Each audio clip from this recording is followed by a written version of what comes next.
Hello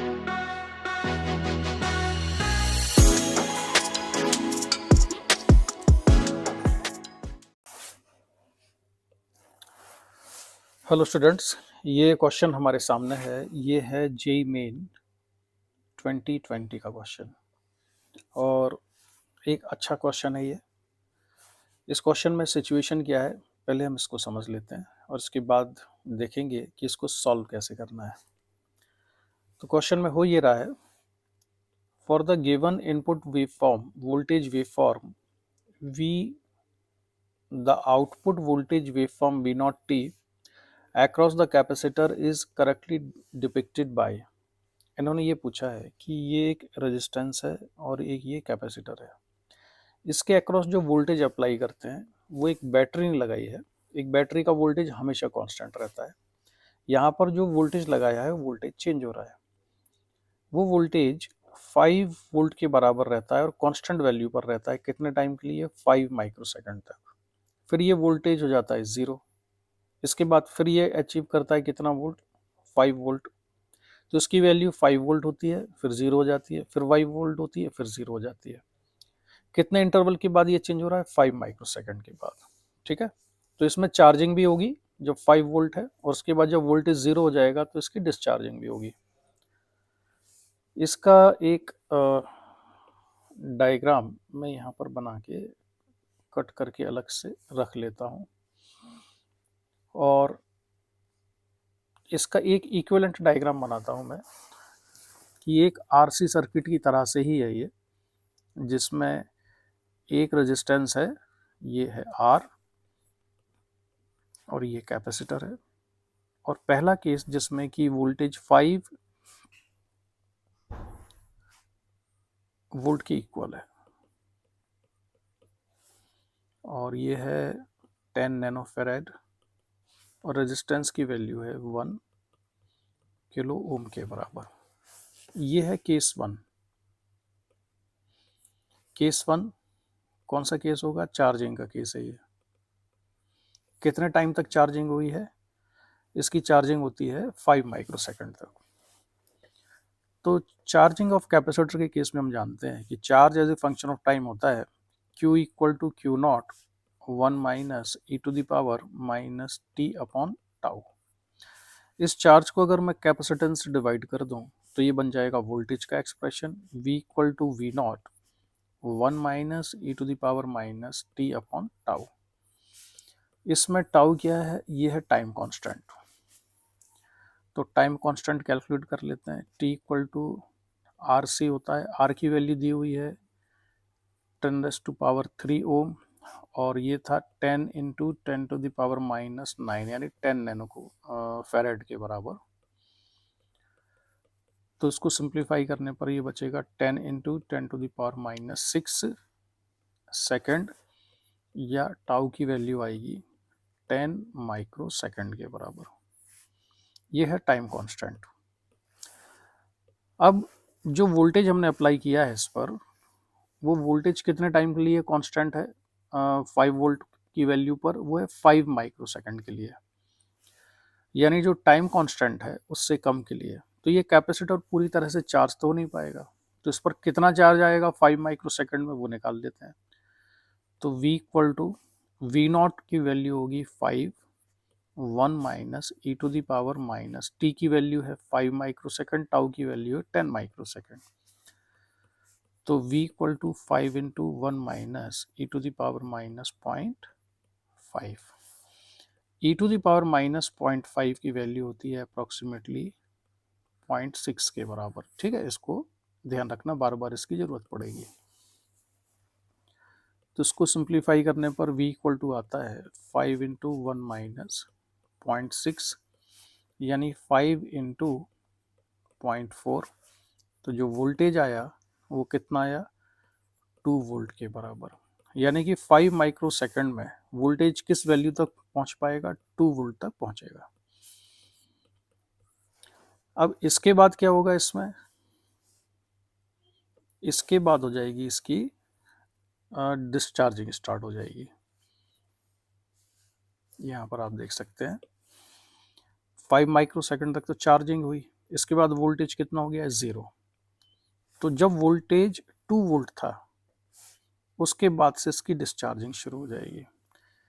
तो मैं इसको लिखता हूं केस 2।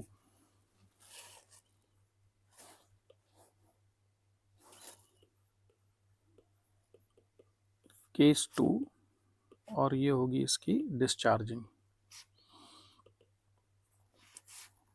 अब डिस्चार्जिंग में इक्वेशन होती है Q equal to q naught e to the power minus t upon tau के बराबर। टाइम कांस्टेंट सेम रहेगा, उसमें चेंज नहीं होगा क्योंकि R और C की वैल्यू सेम है। अब Q इक्वल टू इसमें क्यू नॉट कितना है, इसमें इनिशियल वोल्टेज है 2 वोल्ट, यानी T इक्वल टू 0 पर T इक्वल टू 0 रखेंगे तो इसका वोल्टेज कौन सा वाला होगा, ये वोल्टेज होना चाहिए। यहाँ से डिस्चार्जिंग शुरू होगी इसकी। तो Q equal to 2 e to the power minus t upon tau. अच्छा, एक चीज़ मैंने गड़बड़ कर दी, इसको पहले वोल्टेज में एक्सप्रेशन को बदल लें। तो Q by c, Q by c, तो ये हो जाएगा V equal to V naught. अब V equal to voltage 2 e to the power minus t upon tau. अब लिखते हैं हम V equal to 2 e to the power minus, time कितना है फिर 5 माइक्रो सेकेंड है, और टाउ कितना है, ये 10 माइक्रो सेकेंड है। तो ये होगा 2 into e to the power minus 0.5, और ये आएगा 2 इंटू 0.6 के बराबर। तो V कितना आया, 1.2 वोल्ट। यानी ये जो अब डिस्चार्ज होके 5 माइक्रो सेकंड में कितने वोल्टेज को अचीव करेगा, 1.2 वोल्ट। इसका वोल्टेज 0 नहीं होगा, ठीक है, ये याद रखेंगे हम। अब जो हमने अभी तक किया है, मैं इसका ही केवल ग्राफ बनाऊं तो इसमें होगा ये कि ये बना लेता हूं मैं, वाई एक्सिस है, ये एक्स एक्सिस है, यहाँ पर ले रहे हैं हम टाइम को, और यहाँ पर लिया है हमने वोल्टेज को, ठीक है। और ग्राफ में जो ऑप्शन दिए उसमें एक लाइन बनाई हुई है 3 वोल्ट की, तो मैं एक लाइन यहाँ पर 3 वोल्ट वाली बना लेता हूँ। तो ये वाली जो लाइन है it is corresponding to 3 volt, और एक और बनाता हूँ मैं, एक लाइन बना लेता हूँ, ये है करस्पॉन्डिंग टू 2 वोल्ट, और एक लाइन और मैं बना रहा हूँ, इसको थोड़ा ऊपर करते हैं इक्विडिस्टेंट दिखे, और ये है किसके करस्पॉन्डिंग, 1 वोल्ट के, ठीक है। तो पहले वाले केस में अब एक लाइन हम टाइम के लिए बनाते हैं। तो जो इंटरवल मैंने बनाया, ये इंटरवल है, पहला इंटरवल 5 माइक्रो सेकंड का, ये दूसरा वाला, ये तीसरा इंटरवल है, यानी ये जो है ये है 5 माइक्रो सेकंड, ये दूसरा वाला है 5 माइक्रो सेकंड, ये तीसरा इंटरवल है 5 माइक्रो सेकंड का, यानी ये है 5, ये है 10 माइक्रो सेकंड, और ये 15 माइक्रो सेकंड। तो जो पहला केस था उसमें चार्जिंग में इसका वोल्टेज कहाँ तक पहुँचा था, यहाँ पहुँचा था ये। इसके बाद जब डिस्चार्जिंग स्टार्ट हुई थी तो यहाँ से डिस्चार्जिंग स्टार्ट हुई, और कहाँ तक आया है, ये 1.2 वोल्ट तक। तो 1.2 वोल्ट तक, यानी कि इसको आना चाहिए कुछ यहाँ तक, ये स्ट्रेट लाइन नहीं है, ये कर्व ही होगा, ये कुछ इधर तक आएगा।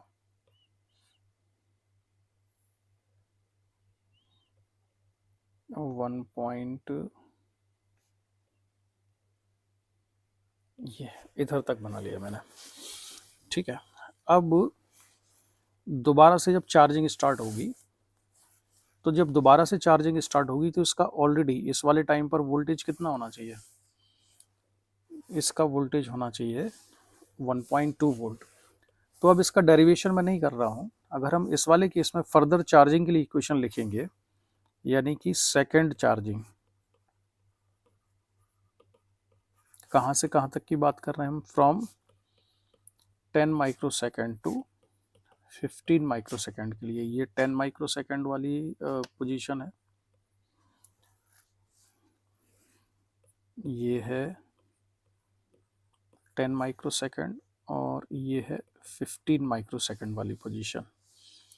तो 10 माइक्रो सेकेंड से 15 माइक्रो सेकेंड के लिए जो वोल्टेज आएगा वो आएगा V इक्वल टू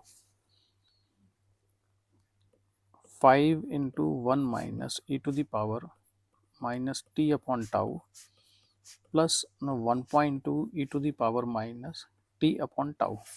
अब आप जेई की प्रिपरेशन कर रहे हैं, हालांकि आंसर इतने से मिल जाएगा। अगर आप जेई की प्रिपरेशन कर रहे हो तो इसका चार्जिंग डिस्चार्जिंग इसमें फॉर्मूला लगा के इसको चेक कर सकते हो इजीली कि ये इक्वेशन बनेगी। जैसे इसमें अगर मैं t इक्वल टू 0 लिखूँ, तो t को अगर मैं 0 लिखूँगा तो 1 और ये भी 1 हो जाएगा, तो 1 माइनस 1 ये कितना बचेगा 0, और यहाँ t इक्वल टू 0 रखने पर ये बचेगा प्लस 1.2 और इस e की पावर 0 यानी 1।